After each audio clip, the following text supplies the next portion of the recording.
of self-assembling nanoparticles being used as, quote, stroking agents. So we'll get into the 40 minutes of drugs and bugs, weapons and mass disruption, using the media to spread the virus through populations.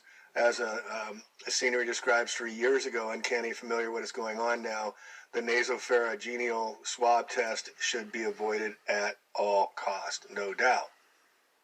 And before I play this, I want to get into his background a little bit. Very slick presentation, very well intelligent person. This was back in June 2017 at the Lawrence Livermore Weapons Lab here out in the Bay Area. Center for Global Security, sponsored by the Brain Science from Bench to Battlefield, the realities and risks of neuroweapons.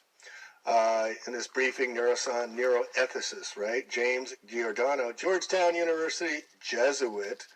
The developments in brain science afford potential utility in military intelligence and warfare operations, addresses implications of neuroweapons and details for the need for improved identification, surveillance, guidance, and governance of our brain science that can be used in military and warfare applications, and thus pose defined risk and threat to security interests.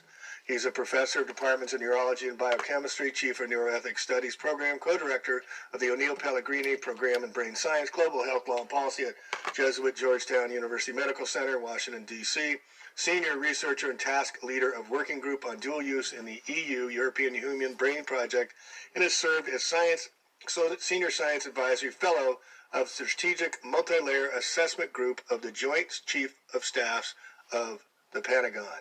All right? So listen to what this guy has to say, and do not get the test, folks, please. Smoker's hack. And one thing I want you to note before we start, remember we get into the flags, notice this flag does not have the yellow fringe around it, okay? Then they're not under Admiralty law. When you see the yellow fringe around it, you're under a different set of law legal systems. All right, let's play this. The cat that's already out of the bag, and as I hope to demonstrate to you in a moment, this is being conducted on an international scale, and so it may be a little late to start thinking about we're never going to use it like this and what happens if we do or we don't. What types of kind of neural weapons can we engage and develop? Well, I provide them for you. I don't want to go down into specific granularities with each one of them do, because I don't want to give you bad dreams, and you're not going to blame me if you wake up in a cold sweat screaming in the middle of the night. But this is what we can do with these things. Again, let's think here about drugs and bugs. If we're looking at drugs, we're looking at what we call in-close pharmaceuticals. These are not weapons of mass destruction. These are weapons of mass disruption. What they can be used to do is create particular yet highly selective effects in individuals so that they can be delivered at very, very low doses, yet deliver a high amplification effect that's called a hormetic potential, to be able to alter cognitions, emotions, and behaviors. How do you do that? Well, you can work on key operatives. In other words, this individual who's sitting before me may be a diplomat.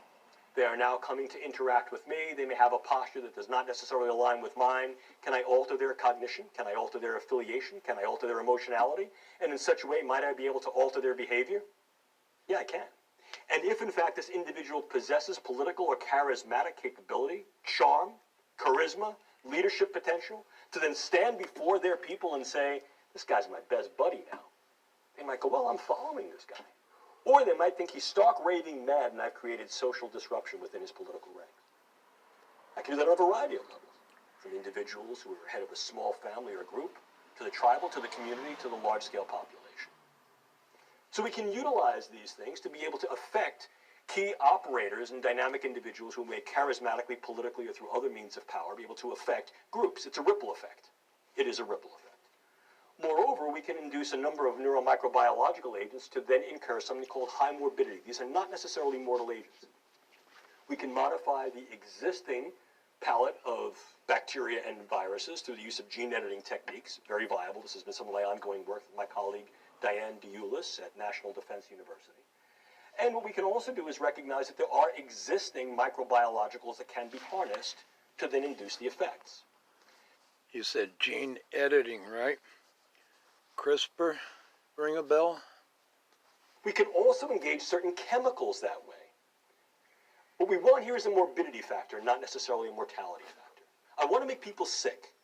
And what I do here is the virus is not necessarily the bug. The virus is what I put over the internet. Let me show you how I can crash a system pretty easily. I affect key individuals here, here, and here. And then I take another community in the back of the room. I affect key individuals there. And then I take another community. I affect key individuals there. And then I do what every good attributional group does. I beat my chest and take credit for it. What I put out over the internet is, this is a virus, a bacteria, an agent that I have infiltrated into your fill in the blank.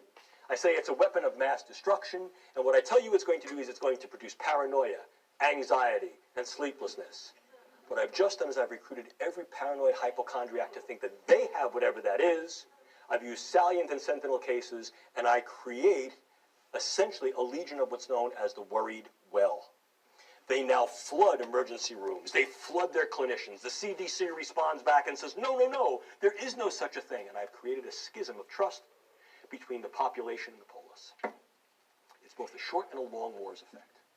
Moreover, I can create particular neuromicrobiologicals that may have a much longer duration of action. For example, modified Zika virus. And what I can then do is, as a consequence of that, is I can affect subsequent generations to incur a public health morbidity and mortality effect that then creates an increased economic and perhaps social burden. Long war scenario. If I wanted to do something that's a little bit more proximate, I can utilize nanoparticulate matter. Now, we can utilize nanoscience to create much better drugs, to get them where they got to go in the brain. I can create nanoscience and nanotechnology to be able to escort certain drugs across the proliferant barrier, which is the blood-brain barrier and cerebrospinal fluid barrier. So I get these things where they got to go. But I can also utilize nanoparticulate matter in a very indiscriminate way. The idea here is that I can get something called high CNS aggregation material that is essentially invisible to the naked eye and even to most scanners, because it is so small that it selectively goes through most levels of filter porosity. These are then inhaled either through the nasal mucosa or absorbed through the oral mucosa. They have high CNS affinity. They clump in the brain or in the vasculature, and they create essentially what looks like a hemorrhagic diathesis, in other words, a hemorrhage predisposition or a clot predisposition in the brain. Or an What I've done is I've created aneurysm. a stroking agent. And it's very, very difficult to gain attribution to do that. I can use that on a variety of levels, from the individual to the group, highly disruptive. And in fact, this is one of the things that has been entertained and examined to some extent by my colleagues in NATO, and to those who are working on the use of neurobiological sciences to create populational disruption. Very, very worried about the potential for these nanoparticulate agents to be CNS aggregating agents to cause neural disruption, either as hemorrhagic and vascular disruptors or as actual neural network disruptors, because they interfere with the network properties of various neural nodes and systems within the brain. Then I get to the area of devices. And this, in many ways, is going to be less than definitive. The reason for this is highly evolving, and I think is limited only in certain cases by context of imagination. What are the devices? Well, I have them here for you here. They have neurosensory mobilizing agents, and to some extent, some of these have already been used. Things like high-output sensory stimulators that can be administered from unmanned vehicles, drones, insect-borne, or larger-scale, macro-scale vehicles such as tanks, cars, etc. These are sensory mobilizing agents that use high electromagnetic pulse energy that may also utilize high levels of sound, high levels of light energy, and they disrupt neurological sensory function. Already being used, now they're being developed with higher specificity.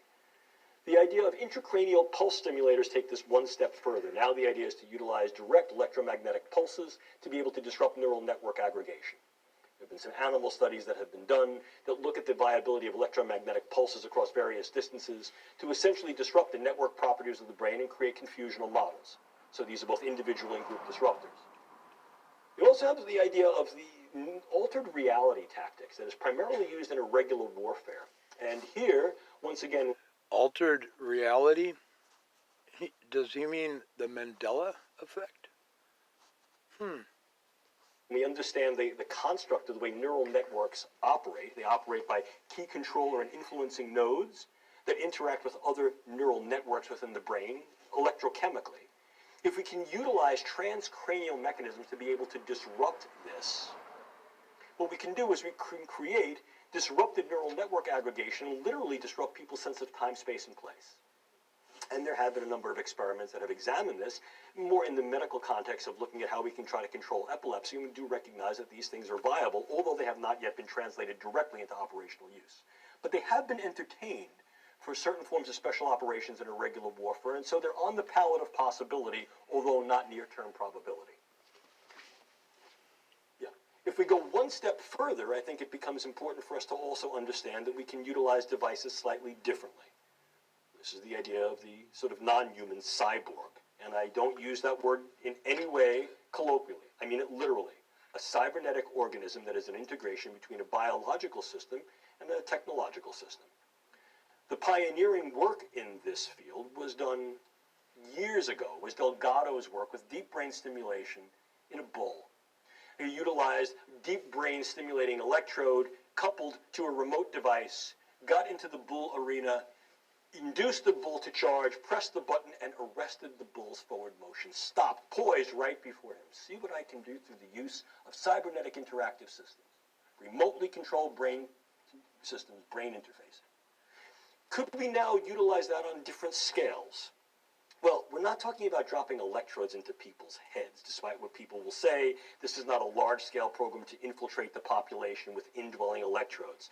With all due respect to Elon Musk, I think the actual translation of that into a broad-scale event within the population, as at very, very least, speaks of the fantasy, if not fictional, and I think in many cases very, very difficult to translate. Will key individuals get certain implants? Yes, I believe they will. Will key individuals also be able to get the benefits of translational neurosurgery that decrease some of the risks and burdens? Yes, they will. Will this be widely seen as a mechanism of individual and crowd control? No, it will not, at least not in the immediate future.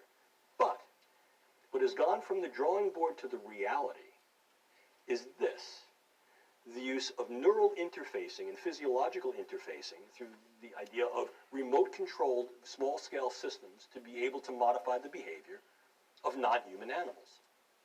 A variety of scales: small mammals, and increasingly the use of insects. The pioneering work was done by DARPA, something called the DARPA beetle or the DARPA fly. And more recently, an independent, non-DARPA-funded commercial enterprise, calls itself Dragonfly, has been able to utilize a combined set of techniques, both direct neural stimulation through the use of what we call macro technology and optogenetic control of key neuron firing patterns, to be able to direct the wing beats and pulses, and as a consequence, directionality of a dragonfly. And characteristically, an insect of about that big works quite well, because it can not only carry this particular payload, which is very, very light, and now does not have the burden of the prior DARPA beetle that needed a battery. This utilizes a solar rechargeable source, so it is infinitely powerful, but must also be able to bear the burden of now these very, very small scale, and in some cases they're looking to the high level nano or at least low level micro scale use of various electrodes that can then both record and perhaps deliver certain types of payloads as well. So the idea of now going back to these very, very low dose nanopharmaceutical delivery of toxins or other chemicals and utilizing this as a controlled vector becomes a real possibility. And just to further the conversation, at a TED conference, the AI mosquitoes that had the Zika virus in them down in Brazil, and where did Zika come from? Brazil. But his answer to controlling the malaria, because he really cares about us, scientists use CRISPR technology. This is gene-altering devices. There's the X shredder, which makes all children turn male and thus results in eventual extinction, and double-sex gene, which gives newborn females anatomy that doesn't allow them to reproduce or bite. By carefully introducing these advances to a wild population, infected swarms, you could be talking about the human race, folks, would likely die out over the course of the hatching seasons. The promise of gene editing is that instead of killing a bunch of us indiscriminately, we could eliminate only the dangerous ones in a particular area, which was exactly what the Jesuit Giordano was speaking to just previously. And please note, folks, this is back in 2009. For example, there's more money put into baldness drugs than are put into malaria. Now, baldness it's a terrible thing. And rich men are afflicted. And so that's why that priority has been set. But malaria, even the million deaths a year caused by malaria greatly understate its impact. Over 200 million people at any one time are suffering from it. Means that you can't get the economies in these areas going because it holds things back so much. Now, malaria is of course, transmitted by mosquitoes. And I brought some here so you could experience this. We'll let those roam around the auditorium a little bit. There. There's no reason only poor people should have the experience.